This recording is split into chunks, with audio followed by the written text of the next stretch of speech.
సత్య talks స్వాగతం. నేను CHV Satyanarayana.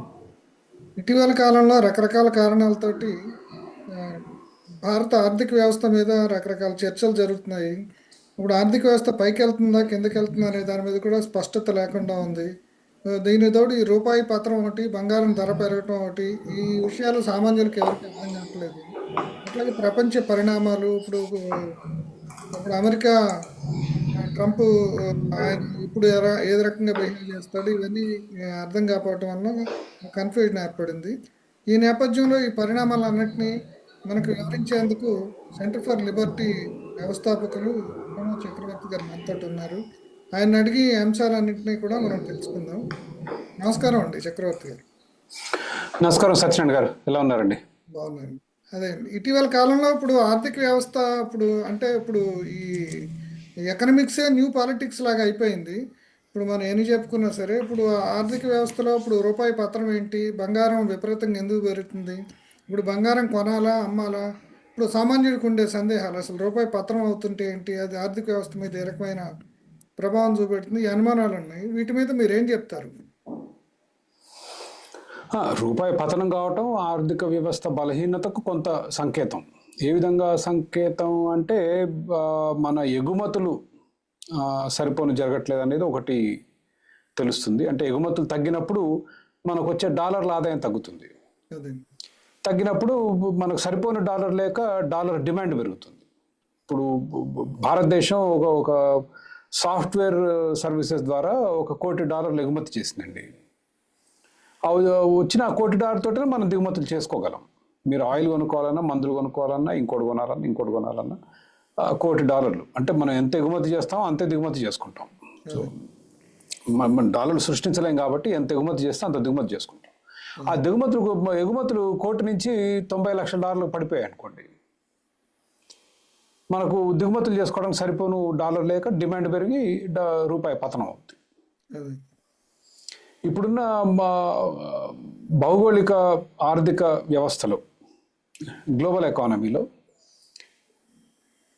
మొట్టమొదటిది ట్రంప్ విధించిన టారిఫ్ల ప్రభావం భారతదేశం మీద కొంత పడింది. నేను ఇందా చెప్పినట్లు మనం $1 కోటి ఎగుమతి చేసేవాళ్ళం. సడన్గా టారిఫ్స్ వేసే వరకే మన వస్తువుల ధర పెరిగి దిగుమతులు కొంత, ఇతర దేశాలు మన దేశం దగ్గర కొనే వస్తువులు కానీ సేవలు కానీ కొంత తగ్గుతాయి. సో భారతదేశం నుంచి మనం ఎగుమతి చేసే రొయ్యలు కానివ్వండి, ముడి సరుకు కానివ్వండి, ఏదైతే ఎగుమతి చేస్తున్నామో వాటి కొంత తగ్గటం మూలంగా ఆబ్వియస్లీ మన ఎగుమతులు తగ్గుతాయి. ఎగుమతులు తగ్గినప్పుడు భారతదేశానికి వచ్చే డాలర్లు తగ్గుతాయి. అవి తగ్గినప్పుడు రూపాయి పతనం అవుతుంది. సో మొత్తం ప్రభుత్వం మీద ఈ భారం ఏది, ఈ రూపీ పతనానికి మొత్తం బ్లేమ్ ప్రభుత్వం మీద లేదు. కానీ ఇప్పుడు జరుగుతున్న చాలా వేగంగా పతనం అవుతున్న రూపాయికి మాత్రం అంతర్జాతీయ అంశాలు ముఖ్య కారణం. అయితే భారతదేశంలో మన రూపాయి గత 70 సంవత్సరాలుగా పతనం అవుతూనే వస్తుంది. అది ప్రభుత్వ విధానాలకి ఈజ్ ద మెయిన్ రీజన్. అంటే రూపాయి పతనం అనేది పొలిటికల్ ఇష్యూ అయిపోయినట్టుందండి, మోర్ ఎకనామిక్ ఇష్యూ కంటే కూడా. మనకి చాలా కాలం నుంచి ఇండియా రూపాయి పతనాన్ని ఆపలేకపోతే ప్రభుత్వాన్ని బ్లేమ్ చేస్తారు ప్రజలు. అదేదో ఒక ప్రెస్టీజియస్ ఇష్యూ లాగా నిర్ణయాలు తీసుకోవడానికి కూడా ప్రభుత్వం అటు ఇటు ఆలోచించాల్సి వస్తుందని నాకు తెలియదు. దాని మీద అంత పెద్ద ఎంఫోసిస్ పెట్టాల్సిన అవసరం ఉందో తెలియదు నాకు. కానీ రూపాయి విలువ మీద ఇప్పుడు జాపనీస్ యెన్ ఉంది, అసలు ఎక్కడ డాలర్కి పోలిస్తే ఇట్ ఈస్ చాలా ఎక్కువ యెన్లు వస్తాయి. I'm just checking US to Japanese yen ఎంత అనేది. 155 జాపనీస్ యెన్ $1. సో దాని అర్థం జపాన్ బలహీనంగా ఉన్నట్లు కాదు. But the trend is more important. మనం ఎంత బలహీనం అవుతుంది, ఎంత వేగంగా బలహీన పడుతుంది అనేది. బట్ భారతదేశ విధానాలు, మన ఆర్థిక విధానాలు ప్రధాన కారణం. మన దేశంలో మన వ్యాపారాల మీద పెట్టే ఆంక్షలు, మనం ప్రపంచంలో ఇతర దేశాలతో పోటీ పడలేకపోవటం is one of the main reasons. మన ఎక్స్పోర్ట్స్ ఎక్కువ ఉన్నాయనుకోండి, ఎగుమతులు బాగా పోటీపడి, ఇప్పుడు చైనా ఉంది, అన్ని దేశాలకు ఎగుమతి చేస్తుంది. ఎందుకు వేరే దేశస్తులు ఎందుకు దిగుమతి చేసుకుంటున్నారు చైనా నుంచి? వాళ్ళ వస్తువుల ధరలు తక్కువ కాబట్టి. అంటే అదే మనం చేయాలంటే జిఎస్టీలు, 14 రూపాయల ఎలక్ట్రిసిటీ బిల్లులు, ప్రభుత్వ వేధింపులు, లంచాలు, లేబర్ చట్టాలు, ఇన్ని అడ్డంకుల మధ్య వ్యాపారం చేసి చైనాతో పోటీ పడాలంటే అసాధ్యమైన విషయం. ఇవి నేను ఆ విధానమైన మార్పులు వచ్చినప్పుడు భారతదేశం కూడా చైనా లాంటి దేశంతో పోటీ పడగలిగినప్పుడు మన ఎగుమతులు విపరీతంగా పెరుగుతాయి. ఎగుమతులు పెరిగినప్పుడు రూపాయి బలపడుతుంది. ఇప్పుడు మ్యానుఫ్యాక్చరింగ్ సెక్టార్ ఇప్పట్లో ఇప్పుడు పరిస్థితి మెరుగయ్యి మనం, ఎందుకంటే ఇప్పుడు సర్వీస్ రంగంలో ఐటీ ఎక్స్పోర్ట్స్లో మనం చేయగలిగినంత చేసాము అని అనిపిస్తుంది. ఏదో ఏఐ అన్ని వచ్చాక శాచురేషన్ వచ్చిన నేపథ్యంలో ఇప్పుడు మ్యానుఫ్యాక్చరింగ్ రంగాన్ని ఇండియా వృద్ధి చేసుకోగలుగుతుంటారా? ఎందుకంటే ఇప్పటివరకు చైనా నుంచి ఏదో ఎలక్ట్రానిక్ కాంపోనెంట్స్ తెచ్చి ఇక్కడ made in India, make India అంటాం, లేదంటే ఏపీఐలు తెచ్చుకుని ఇక్కడ ఫార్మా ఇండస్ట్రీని ఇప్పుడు డెవలప్ చేసామని చెప్పుకోవటం ఇంతవరకే పరిమితం అవుతుంది కదా. లేదంటే ఇందాక మనం మాట్లాడుకున్నప్పుడు ఇది ఆంధ్రప్రదేశ్ రాష్ట్రం గురించి మాట్లాడాము ఇంకొక ఇంటర్వ్యూలో. విధానపరమైన నిర్ణయాలు ఏం జరిగాయి, మన వ్యాపార వాతావరణంలో మార్పులు వచ్చి వ్యాపారాలు అభివృద్ధి చెందడానికి ప్రభుత్వం ఎటువంటి విధాన నిర్ణయాలు తీసుకుంది? నాకేం కనిపించట్లేదు. They only got in verse.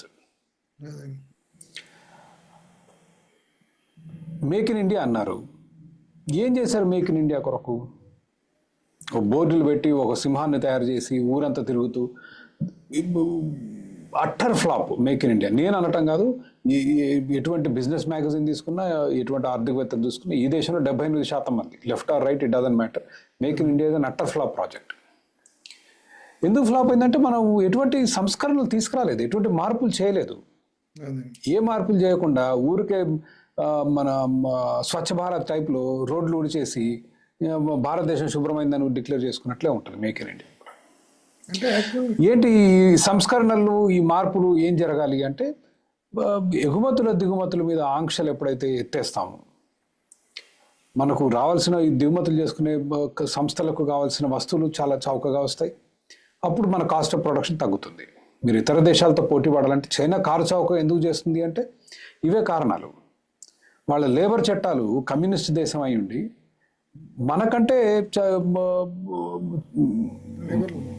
Communist దేశం యాజ్ మోర్ లిబరల్, ఏంటి చాలా ఉదార చట్టాలు చైనాలో ఉన్నాయి. ఇప్పుడు మోడీ గారు కాంగ్రెస్ హయాంలో వచ్చిన 20 లేబర్ చట్టాలని 4 చేశారు మొన్న. అబ్బో 24 అయ్యాయని మీరు గంతులేని అవసరం లేదు. ఆ 20 ఏముంది, అన్నిటిని వాటిని 4 కుదించి ఇంకో 10 చట్టాలు అదనంగా పెట్టి కాస్తో కూస్తో 1 కోటి మందికి ఉపాధి కల్పిస్తున్న ఇప్పుడు ఆ గిగ్ వర్కర్స్ ఇండస్ట్రీ మీద దాన్ని నడ్డిరగొట్టారు. ఇప్పుడు డెలివరీ బాయ్స్ ఎవరైతే ఉన్నారో మనకు స్విగ్గీ ఇన్స్టామార్ట్లో ఇళ్ళకి వచ్చి మనకు సామాన్లు ఇవ్వటం కానీ, రెస్టారెంట్ నుంచి ఫుడ్ తెచ్చి ఇవ్వటం కానీ, ఈ అమెజాన్ డెలివరీలు కానీ చేసేవాళ్ళు గిగ్ వర్కర్స్ భారతదేశంలో ఉన్న నిరుద్యోగానికి, ఈ యువతకి 1 కోటి మందికి దీంట్లో నెలకు ఒక 20 నుంచి 30 వేలు సంపాదించుకోగలుగుతున్నారు. ఓ చట్టం చేసి వాళ్ళకి పెన్షన్లు, ఇన్సూరెన్స్లు అన్నీ ఇవ్వండి అంటే ఏముంది, ప్రభుత్వానికి అయ్యే ఖర్చు ఏముంది, పెద్ద ఖర్చు అవ్వదు కదా. మన నాయకుల ఆర్థిక రంగం మీద ఉన్న అవగాహన లేవి దీంట్లో ఎంత స్పష్టంగా కనిపిస్తుందో. ఓ చట్టం చేస్తే అందరు చప్పట్టు కొడతారు, భజన చేస్తారు, ఆహా ఎంత గొప్ప ప్రభుత్వం, మా కొరకు ఏం చేస్తారు. ఇయ్యాల్సిన వాడు వ్యాపారం చేసేవాడు. వ్యాపారం చేసేవాడికి ఏమవుతుంది, వ్యాపార ఖర్చు పెరుగుద్ది. డెలివరీకి ఖర్చు పెరిగినప్పుడు కొనేవాడు, ఇప్పుడు నాకు 200 ఎంతో అండి స్విగ్గీలో ఆర్డర్ పెడితే 200 మించి ఆర్డర్ ఉంటే డెలివరీ ఫ్రీ. అదే 50 రూపాయలు పెట్టే కొనను కదా డెలివరీ.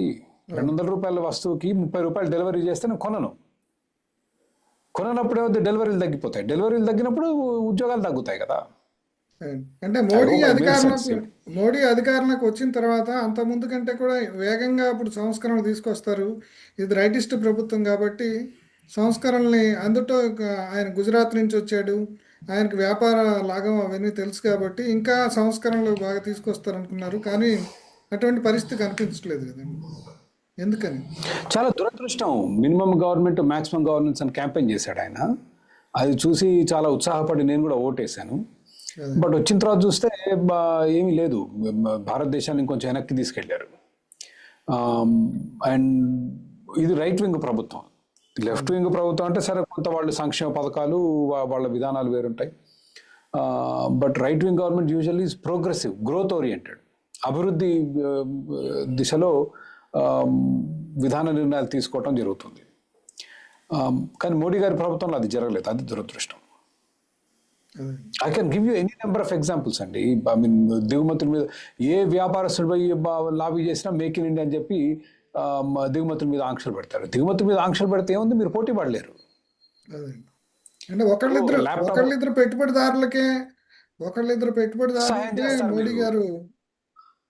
అవును, ఇప్పుడు చైనా ల్యాప్టాప్ $1000 చేస్తుందండి, మనకు 1200 అవుతుంది. మనకు 1200 అవుతుంది. చైనా మీద 20% దిగుమతి సుంకం వేసుకుంటే మనం ఏమవుతాం, మనం 1200కే చేస్తాం. కానీ మన 1200 ల్యాప్టాప్ వాడు కొనడుగా ప్రపంచంలో, చైనాదే కొంటారు కదా. మనం ఎట్లా పోటీ పడతాం చైనాతో? అదొకటి. చైనా వాడు $1000 ల్యాప్టాప్ ఇస్తుంటే మనం భారతీయులతో 1200 పెట్టుకొని ఇస్తే మనకే నష్టంగా, మనం అధిక ధర చెల్లిస్తున్నాంగా. $1000 ల్యాప్టాప్ మనం 1200 పెట్టుకుంటే ప్రజలకు నష్టం జరిగింది కదండి. ప్రజలు 1000కే కొనేవాళ్ళు కదా, ఇప్పుడు 1200 కొట్టారు. ఇదే ఉదాహరణ మీరు సోలార్ ప్యానెల్స్కి చేయొచ్చు. సోలార్ ప్యానెల్స్ చేసే వాళ్ళందరూ పోయి మోడీ గారితో లాబీ చేయించుకొని మనం చైనాతో పోటీ పడలేమని పెట్టించుకున్నారు డ్యూటీలు. అది మనకే అపార నష్టం చేస్తుంది.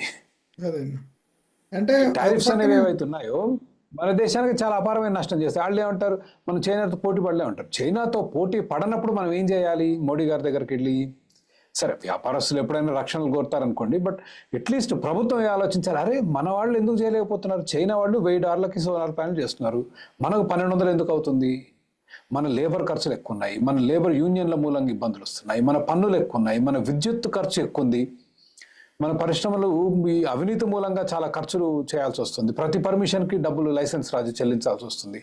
ఇవన్నిటిని మనం సంస్కరించి కాస్త పన్నులు తగ్గించి లేబర్ చట్టాలను సరళీకృతం చేసి, అసలు 100 మంది కంటే దాటినంటే అసలు మీరు కంపెనీ నడపడం అసాధ్యం. యూనియన్లు వచ్చేస్తాయి, ఒక ఉద్యోగం తీయలేరు, ఒకరికి జీతం ఇవ్వలేరు, ఒక జీతం పెంచలేరు, ఒక జీతం తగ్గించలేరు, బోనస్ ఇవ్వలేరు, నష్టాలు వస్తే కంపెనీ ముయ్యలేరు. అసలు ఈ వాతావరణంలో ఎవరు చేస్తారు వ్యాపారం? చైనాలో లేవు ఈ రూల్స్. ఉద్యోగం తీయలేరు మీరు, ఇక్కడ ఉద్యోగస్తుని తీయలేరు ఒకసారి యూనియన్ వచ్చిందంటే. మళ్ళీ మన పొద్దున్న లేస్తే చైనా వాడు కారు చౌకకి మన దేశంలో అన్ని డంప్ చేస్తా అంటారు. ఆడేం డంప్ చేయట్లేడు, మన చేతగానితనం ఇది. So again going back to the example solar panels. ఒకవేళ సోలార్ ప్యానెల్స్ మన దగ్గర అధిక ఖర్చు అవుతుందంటే కంపెనీల ఖర్చు తగ్గించే మార్గం చూడాలి. అట్లాని కేవలం అదానీ చేసే సోలార్ ప్యానెల్స్గా తగ్గిస్తా అనడం కరెక్ట్ కాదు. So you have to understand. నేను అనేది ఏంటంటే విధానపరమైన నిర్ణయం జరగాలి. ఏదది? భారతదేశంలో ఫ్యాక్టరీలన్నిటికి కూడా జిఎస్టీ మీద ఇంత రాయితీలు ఇస్తున్నాం, అన్ని ఫ్యాక్టరీలకు అన్ని పరిశ్రమలకు విద్యుత్తు మీద ఇంత తగ్గిస్తాం, పన్నులు ఇంత తగ్గిస్తాం అని అన్న నిర్ణయాలు జరుగుతాయి. వాళ్ళ మీద ఉండే లైసెన్స్ రాజు ఆంక్షలు, ఈ యూనియన్ చట్టాలు ఏవైతున్నాయో ఈ వర్తించదు. ఇప్పుడు ఐటీ సెక్టర్కి చేశారుగా, ఐటీ సెక్టర్లో యూనియన్లకి రాకుండా చేస్తే ఎంత అనూహ్యమైన అభివృద్ధి చెందిందిగా. ఎందుకు చేయరు? మ్యానుఫ్యాక్చరింగ్లో చేయాలి కదా, మ్యానుఫ్యాక్చరింగ్లో కూడా చేయలేదు. ఇంక ఇట్లే మనం ఉంటే ఇంకెన్ని సంవత్సరాల్లో ప్రపంచం వెళ్ళిపోద్ది. వాళ్ళు చైనా మన 1990లో మనకంటే కాస్త వెనుకుంది చైనా. 2025కి వచ్చేసరికి మనకంటే 5 ఇంతలు పెరిగింది. మన ఊరికే పనికి మాలిన మాటలు. మనం 4వ అతిపెద్ద ఎకానమీ, 3వ అతిపెద్ద ఎకానమీ కాబోతున్నాం. ఊరికి 140 కోట్ల మంది ఉంటే అతిపెద్ద ఎకానమీ కాక ఏమవుద్ది? మనం 140 స్థానం ప్రపంచంలో. So it's a joke. మనోళ్ళు మనల్ని మభ్యపెట్టుకోవడంలో మనం ఎక్స్పర్ట్లు అయిపోయాం. ఇప్పుడు మోడీ ఆయన ఇప్పుడు అదే మీరు గతంలో కూడా ఒక సందర్భంలో అన్నట్టు రైటిస్టు ఎకానమిస్టులు వచ్చినప్పటికి కూడా ఆయన దెబ్బకి ఆయన దగ్గర నిలవలేకపోతున్నారు, దేశానికి సర్వీస్ అందించలేకపోతున్నారు అన్నారు. దాని మీద ఏం చెప్తారు? పారిపోయారు కదండి అందరూ. Arvind Subramanian is very very popular. Jagdish Bhagwati, మా యూనివర్సిటీ ప్రొఫెసర్ జగదీష్ భగవతి, అరవింద్ పనగారియా, అందరూ వెళ్ళిపోయారు ఫర్ ప్రిసైజ్లీ దిస్ రీజన్. వాళ్ళు ఇచ్చిన కారణాలు you can go back and look at it. I think Arvind Subramanian జిఎస్టీని వ్యతిరేకించాడు. ఇన్ని స్లాబులు అంటే GST suppose to be flat tax అండి. దాన్ని ఒక కలగురగంప చేసి, కిచిడీ చేసి, చెత్త చేసి చిన్న మధ్య తరహా పరిశ్రమల్ని నాశనం చేసింది జిఎస్టీ. ఆ ఫైలింగ్ చేయడానికి చచ్చిపోతున్నారు. ఫైలింగ్ ప్రొసీజర్లు, బ్రెడ్ కో రేటు, చపాతీకో రేటు, బ్రెడ్ మీద గింత జామ్ పూస్తే ఒక రేటు, బ్రెడ్ అసలు పరమ వింత. 5 కిలోల సంచి బియ్యం అయితే ఒక రేటు, అదే సంచి 25 కిలోలు అయితే ఇంకో రేటు. దాన్ని అసలు సర్వనాశనం చేసేసారు జిఎస్టీని. జోక్ అంటే అదొక పెద్ద జోక్ అయిపోయింది. అదేవిధంగా Jagdish Bhagwati would be against tariffs. ఈయన వచ్చి అడ్డగోలుగా టారిఫ్స్ లేయటం మొదలు పెట్టాడు. సో అండ్ మా పబ్లిక్ సెక్టర్ కంపెనీలు అమ్మాలి, ఒక రైట్ వింగ్ ప్రభుత్వం ఎయిర్ ఇండియా ఒకటి లింగులు ఇటుకని ముక్కుతా అమ్మారు. ఏది అమ్మరు, అన్ని అట్లే ఉన్నాయి. అపారమైన నష్టం దేశానికి. నేనేదో నిన్న బ్యాక్ ఆఫ్ దానిలో కాకి లెక్కేస్తే దాదాపు 3-3.5 లక్షల కోట్ల రూపాయలు మనం కేవలం ప్రభుత్వ రంగ సంస్థల మూలంగా కోల్పోతున్నాం. అందులో కొన్ని లాభాల్లో ఉన్నాయి, కానీ అది ఒట్టి మాట. ఇప్పుడు స్టీల్ కంపెనీలు లాభాల్లో ఉన్నాయి, ప్రభుత్వ రంగ సంస్థలు అంటారు. 7-7.5% వస్తున్నాయి, ప్రైవేట్లో 15% వస్తాయి. ఎందుకు నడపాలి మన స్టీల్ సంస్థలు? ప్రభుత్వం అసలు వ్యాపారం ఎందుకు చేయాలి? ప్రభుత్వాలు వ్యాపారాలు చేయలేవు. మనకు 60-70 సంవత్సరాల్లో సోషలిస్టు దాంట్లో బతికి మనం తెలుసుకున్న విషయం అది. ఇంకా మనం మారం, మేము ఇట్లే ఉంటాం. యూనియన్లు కమ్యూనిస్టులు బెదిరిస్తే బెదురుతూ ఉంటాం, సంస్కరణ చేయం, మార్పులు చేయమంటే దేశం ఇట్లా అడగ తింటుంటది. అంటే కమ్యూనిస్టుల ప్రభావం కూడా తగ్గిపోయింది కదండి. ఇంకప్పుడు కమ్యూనిస్టుల ప్రభావం ఇప్పుడు నేను పబ్లిక్ గా చెప్తున్నాను, మీరు అనండి ఒకసారి వైజాగ్ స్టీల్ ప్రైవేటైజ్ చేయమని. మొన్న చంద్రబాబు నాయుడు గారు సమిట్, ఇన్వెస్టర్ సమిట్ ఏదో అయింది వైజాగ్లో. ఆ స్టేజ్ మీద కూర్చొని మీడియా వాళ్ళు ఆయన్ని ప్రశ్న అడుగుతున్నారు. వైజాగ్ స్టీల్ ప్రైవేటైజ్ చేస్తున్నారంట కదా, అందరూ ఇదే మాట్లాడుతున్నారని. ఆయన ఎంత డిఫెన్సివ్గా ఇవ్వమని 14,000 కోట్లు దాకా పెట్టాం. కేంద్ర ప్రభుత్వం 11,500 ఇచ్చింది, మేము 2,500 ఇచ్చాం. ఇవన్నీ ఇస్తే ప్రైవేటైజ్ చేయడానికి, అంటే ప్రైవేటైజ్ అనేది ఒక మహాభూతం, దాన్ని చేయకూడదు. ఇటువంటి మైండ్ సెట్లో మన భారతదేశం ఉన్నప్పుడు మన దేశ అభివృద్ధి చెందడం చాలా అసాధ్యం. అయితే కమ్యూనిస్టులు అంటే ఆ భావజాలం అనేది, ఆ భావజాలం అనేది ఈరోజు భారతదేశాన్ని ఇంకా కూడా వెంటాడుతోంది. మనం ఏమన్నా పివి నరసింహ గారి టైంలో, వాజ్పేయి గారి టైంలో కొంత సరళీకృత ఆర్థిక విధానాలు తీసుకొచ్చాం, కానీ ఐడియాలజికల్లీ, సైద్ధాంతికంగా మనం we have not moved on. మనం ఇంకా కూడా ఆ సోషలిస్ట్ ఆలోచనలోనే ఉంటాం. ప్రైవేటు అంటే ప్రైవేట్ వాళ్ళు దోపిడీ అంటారు. అసలు ప్రైవేటు దోపిడీ అనేది నాకు చాలా హాస్యాస్పదంగా ఉంటుంది. దోపిడీ అంతా జరిగేది ప్రభుత్వంలో.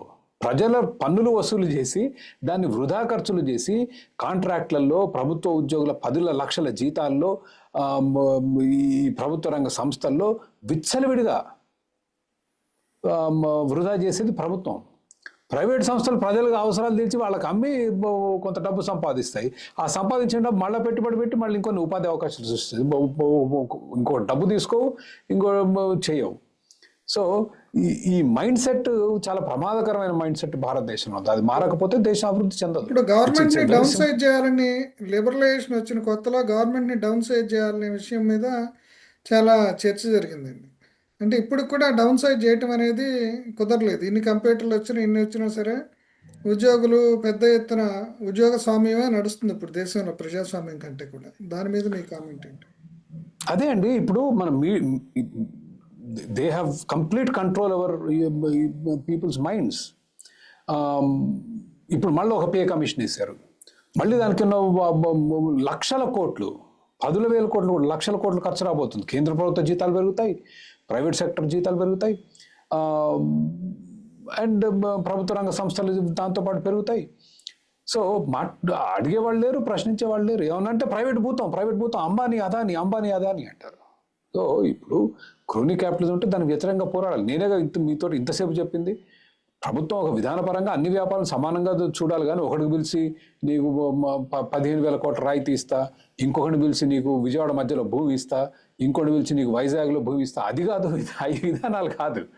అవి నాకు అధికారం ఉంది కాబట్టి అధికారాన్ని దుర్వినియోగం చేస్తా అని చెప్పటం, అది చూపించి ఇది చూసారా ప్రైవేటీకరణ, దోపిడీ అంటే అది ప్రైవేటీకరణ కాదు, అది కూడా ఇంకో ప్రభుత్వాన్ని దుర్వినియోగం చేయటమే. అది కూడా ప్రభుత్వ రంగ సంస్థలు, ప్రభుత్వ ఉద్యోగుల వ్యవస్థ ఎట్లయితే వృధా చేస్తున్నాం, ఇది అంతే. అదొక ఎత్తు. రెండోది అడ్డగోల అప్పులు, పిచ్చిగా అప్పులు చేయటం, పనికి మాలిన వెల్ఫేర్ స్కీమ్లో తగలబెట్టడం, రోడ్లు మొత్తం గుంతలమయం, డ్రైనేజ్ వ్యవస్థ ఉండదు మనకు, 24 గంటలు మంచినీళ్ళు ఉండవు. ఏమండి ఇవన్నీ ఎందుకు లేవు అంటే వచ్చినన్ని తగలబెట్టేస్తుంటాయి. విద్యా వైద్యం కూడా ఉచిత బస్సు ఏంటి అసలు? ఎవరన్నా మహిళలు రోడ్డెక్కి ధర్నా చేశారండి ఉచిత బస్సు కావాలని? ప్రభుత్వ స్కూళ్ళలో పిల్లలకి మనం చదువు ఇస్తాం. సరే, ప్రభుత్వ స్కూళ్ళు సరిగ్గా పనిచేస్తున్నాయి లేదనేది అది వేరే డిస్కషన్. మనం చదువు చెప్తున్నాం, యూనిఫామ్లు ఇస్తున్నాం, పుస్తకాలు ఇస్తున్నాం, బూట్లు ఇస్తున్నాం, బెల్ట్లు ఇస్తున్నాం, మధ్యాహ్నం భోజనం పెడుతున్నాం. అమ్మఒడి ఏంటండి మళ్ళా?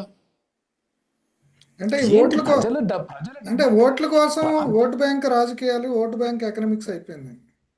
అట్లాంటప్పుడు దేశం నాశనం అయిపోతుంటే చప్పట్లు కొట్టు కూర్చోండి. నేను అదే, ఇప్పుడు మీకు రోడ్లకు డబ్బులు లేవు ఏమంటే. హైదరాబాదులో ఇవాళ 10 లక్షల మంది ఐటీ ఉద్యోగులు ఉంటే మీరు ఇంకొక 20 సంవత్సరాలు కట్టాలి ఫ్లైఓవర్లు హైదరాబాద్ ట్రాఫిక్కి. ఫ్లైఓవర్లు కానీ మెట్రో విస్తరణ కానీ ఎందుకు చేయట్లేరు? ఎందుకంటే నేను 1,05,000 కోట్ల సంక్షేమ పథకాలు ఇస్తున్నా అంటాడు. ఆ 1,05,000 కోట్లలో సగం మీరు మౌలిక సదుపాయాల మీద ఖర్చు పెట్టండి. అనూహ్యమైన అభివృద్ధి కదా. ఇంకో 5 లక్షల మందికి ఉద్యోగాలు వస్తాయి కదా. అది జీవితాంతం బతికేది కదా. ఈ వదిలేసి మన నాయకులు జనాలని వెర్రిబాగులోళం చేసి అంటే విచ్చలవిడి అప్పులు. 3 లక్షల కోట్ల బడ్జెట్ అంటే 1,00,000 కోట్లు వడ్డీకి కడుతున్నారు. అటు ఇటుగా 10-20 కోట్లు అటు ఇటు అనుకో. 1,00,000 కోట్లు వడ్డీకి కడతారు, 1,00,000 కోట్లు ఉచితాలు ఇస్తారు, 1,00,000 కోట్లు జీతాలు ఇస్తారు, ఫినిష్, ఇంకేం లేదు. అంటే జీడిపి లెక్కలు, జీడిపి గ్రోత్ బాగుందని చెప్పేసి గవర్నమెంట్ చెప్తుందండి. దాని మీద మీ కామెంట్ ఏంటండి? ఎక్కడ నాకు తెలియదు. I don't know where the GDP growth is good compare to who. నేను అనేది ఏంటంటే ఈ కాకమ్మ కబుర్లు మనకు చెప్పుకొని మనల్ని మనం మభ్యపెట్టుకోవాలంటే పెట్టుకోండి. I have no problem. చైనాతో పోలిస్తే మీరు ఎంత? ఈ జీడిపి గ్రోత్ రేట్ తోటి మీరు చైనాని ఎన్ని సంవత్సరాలు అందుకుంటారు? 20, 30, 40, 50 ఏళ్ళు కూడా అందుకోరు. అదే ఇంకా మనం త్వరలో మూడో అతిపెద్ద ఆర్థిక వ్యవస్థ కాగలుగుతాం అని చెప్పేసి కూడా చెప్పుకుంటున్నారు. దాని అర్థం ఏంటి సత్యనారాయణ గారు? మూడో ఆర్థిక వ్యవస్థ భూతండి అది. అసలు ఏంటి ఇది? అసలు నాకు వింతగా అనిపించుద్ది. 140 కోట్ల మంది అండి. మీరు బొటాబొట్టి $2,000-3,000 సంపాదిస్తే మీరు మూడో అతిపెద్ద ఎకానమీ అవుతారు. దాని అర్థం మీరు స్విట్జర్లాండ్ కంటే, స్వీడన్ కంటే, జర్మనీ కంటే, అమెరికా కంటే మీరు బాగున్నట్లా? సరే, అమెరికా నెంబర్ 1 అనుకుందాం, చైనా నెంబర్ 2 అనుకుందాం. మనం సినిమాలు చూస్తున్నాంగా. జపాన్ చూస్తాం, కొరియా చూస్తాం, సింగపూర్ చూస్తాం, టైవాన్ చూస్తాం, హాంకాంగ్ చూస్తాం, స్వీడను, స్విట్జర్లాండ్, డెన్మార్క్, నెదర్లాండ్స్, ఇన్ని దేశాలు చెప్పా. ఒకసారి పోల్చండి మన దేశం ఎట్ట కనిపిస్తుంది వాళ్ళతో చూస్తే. ఏం మాట్లాడుతున్నాం మనం? సగటు మనిషి సగటు మనిషి జీవన ప్రమాణాల ఆధారంగా మనం ధనికులమో కాదో చెప్పగలం. మీరు 140 స్థానంలో ఉండి, ప్రపంచంలో 195 దేశాల్లో 140వ స్థానంలో ఉండి మేము మూడవ అతిపెద్ద ఎకానమీ అంటే మేము మూడవ ధనిక దేశం అన్న భావనలో మీరు ఉంటే అది మూర్ఖత్వానికి పరాకాష్ట. దానికి అది పిచ్చితనం. దానికి ఎవరు మిమ్మల్ని సమానపరచలేరు. అతిగా దారిద్ర్యంలో ఉన్న దేశాన్ని మనం మూడవ అతిపెద్ద ఎకానమీ అనుకొని డప్పులు కొట్టుకోవటం అంత పిచ్చితనం నాకు అసలు ఇంకోటి లేదు. మన్మోహన్ సింగ్, చిదంబరం, ఇప్పుడు మధ్యలో అరుణ్ జైట్లీ, ఇప్పుడు నిర్మలా సీతారామన్, వీళ్ళు ఫైనాన్స్ మినిస్టర్స్గా వీళ్ళ పనితీరుని మీరు ఏమన్నా వీళ్ళ పనితీరు మీద కామెంట్ చేయగలరు? మన్మోహన్ సింగ్, ఇంకోరండి మన్మోహన్ సింగ్, ఆ తర్వాత యశ్వంత్ సిన్హా, ఆ తర్వాత అరుణ్ జైట్లీ తర్వాత ఇప్పుడు చిదంబరం, నిర్మలా సీతారామన్ అండి. అంటే నేను ఆర్డర్లో చెప్పలేదు. మన్మోహన్ సింగ్ గారు పివి నరసింహారావు గారు ప్రధానిగా ఉన్నప్పుడు పివి నరసింహారావు గారి సంస్కరణలో ఆయన ఈ వాజ్ ఎ పార్ట్నర్. చాలామంది భారతదేశ అభివృద్ధికి జరిగిన ఆర్థిక సంస్కరణలకి మన్మోహన్ సింగ్ గారికి దే గివ్ క్రెడిట్. కొంత నేను దాంతో ఎందుకు ఏకీభవించను అంటే, మన్మోహన్ సింగ్ గారు ఆర్థిక మంత్రిగా ఉన్నప్పుడు జరిగే సంస్కరణలు, ఆయన చేసిన సంస్కరణలు ప్రధానమంత్రిగా ఉన్నప్పుడు చేయలేకపోయారు. సో ఆ సంస్కరణ whatever it is sir, PV Narasimha Rao గారికి ఏంటి అందరు వచ్చి భారతులు బట్టి సంస్కరణలు చేయబాబు అన్నారా? ఆయన మెజారిటీ బొట్టాబొట్టి మెజారిటీ ఉందా? మెజారిటీ కూడా ఉందో లేదో నాకు గుర్తులేదు. లేదండి, మెజారిటీ కూడా లేదు. ప్లస్ ఆయన ఈ సంస్కరణ తాలూకు బిల్లు పార్లమెంట్లో పెట్టినప్పుడు గగ్గోలు పెట్టారు, దేశాన్ని అమ్మేస్తున్నారని. ఏది వరల్డ్ బ్యాంక్కి, ఐఎంఎఫ్కి దేశాన్ని అమ్మేస్తున్నారని. అంటే సంస్కరణల ప్రతిపాదన వచ్చింది వరల్డ్ బ్యాంక్ నుంచి, అయ్యో మన సొంతంగా మన బుర్రల నుంచి పుట్టుకొచ్చిన సంస్కరణలు కాదు. వాళ్ళు చాలా దేశాల్లో ఇటువంటి ప్రిస్క్రిప్షన్ ఇచ్చారు కాబట్టి వరల్డ్ బ్యాంక్ వాళ్ళు చెప్పారు మీరు ప్రైవేటీకరణ చేయాలి, ఈ ప్రభుత్వ రంగ సంస్థను ఇట్ట పెట్టుకుంటే మీరు బాగుపడరు. పన్నులు 100.5% ఇన్కమ్ ట్యాక్స్ ఇందిరాగాంధీ గారి హయాంలో. సత్యనారాయణ గారు 2 లక్షలు సంపాదిస్తే 2,01,000 రూపాయలు ట్యాక్స్ కట్టాలండి ఇందిరాగాంధీ గారి కాలంలో. And I'm not joking, it is true. 2,01,000 రూపాయలు మీరు 2 లక్షలు చెల్లించి ఇంకేమైనా మీ బ్యాంక్ అకౌంట్లోనో ఆస్తులో గీస్తులు అమ్మి ఇంకో అదనంగా 1,000. అంటే డబ్బు సంపాదించడం అనేది ఒక నేరం భారతదేశంలో. అట్లాంటిది దాన్ని ఆయన 40% తీసుకొచ్చారు ఆదాయ పన్నుని. ఎగుమతులు దిగుమతుల మీద 100, 200, 300 అడ్డగోలుతనం కదా, దాన్ని కొంత బాగా తగ్గించారు. ప్రైవేట్ రంగంలో పెట్టుబడులు రానిచ్చారు. ఈ ఐసిఐసిఐ, హెచ్డిఎఫ్సి బ్యాంకులన్నీ అప్పుడు వచ్చినాయి అది. కాబట్టి పివి నరసింహ గారికి కొంత క్రెడిట్ ఇస్తాను. మన్మోహన్ సింగ్ గారు ప్రధానమంత్రిగా ఉండి ఈ సంస్కరణలు ముందుకు తీసుకెళ్తే మనం ఆయనకి ఇవ్వచ్చు credit. But he was a miserable failure. At the same time, Jaitley గారు హయాంలో కూడా I don't remember what significant reforms have happened ఆయన ఆర్థిక మంత్రిగా ఉన్నప్పుడు. బట్ నిర్మలా సీతారామన్ గారు is a huge disappointment. If you look at what is happening today, ఆవిడ పాత్ర ఎంత ఉందో అసలు ఇప్పుడు జరుగుతున్న ఆర్థిక నిర్ణయాలలో ఒక చిన్న ఎగ్జాంపుల్ ఇస్తాయండి. లారీ డ్రైవర్లు 20 సంవత్సరాల లారీ మీద గతంలో 3,000 ఎంత ఉండేది ఇన్స్పెక్షన్కి, దాన్ని ఇప్పుడు 30,000 ఏదో చేశారు. ఏంటంటే పొల్యూషన్ అంటారు. పొల్యూషన్ అంటే పొల్యూషన్ చెక్ చేయాలి, వయసు ఆధారంగా పొల్యూషన్ చెక్ చేయకూడదు కదా. ఇప్పుడు నా దగ్గర ఒక హోండా సిటీ, మా ఫాదర్ దగ్గర ఒక కారు ఉంది, ఎప్పుడుదో 15-20 ఏళ్ళది, శుభ్రంగా నడుచుద్దండి, ఏం పొల్యూషన్ ఉండదు. ఇప్పుడు కొత్తగా వచ్చే కార్లు ఎంత ఉంటుందో ఇది అంతే ఉంటుంది. పాత కారు కదా అని మీరు పన్నులు వేస్తా అంటే దానివల్ల ఆర్థికంగా ఎంత నష్టం జరుగుతుంది అన్నది గమనించాలి. ప్రభుత్వానికి అసలు దాని మీద అవగాహన లేదు. అదేవిధంగా మీకు గిగ్ వర్కర్స్ మీద మొన్న తెచ్చిన లేబర్ లాస్ కూడా అగైన్ అవగాహన లేమి ఆర్థిక వ్యవస్థ మీద, దీనివల్ల నష్టం జరుగుతుందన్న బేసిక్ అండర్స్టాండింగ్ లేని వాళ్ళు ఈరోజు కేంద్రంలో ఉండి దేశాన్ని పాలిస్తూ ఆర్థికపరమైన నిర్ణయాలు తీసుకోవడం అనేది దురదృష్టం. ఓకే, థ్యాంక్ యూ అండి చక్రవర్తి. థ్యాంక్ యూ సత్యనారాయణ గారు. Thank you.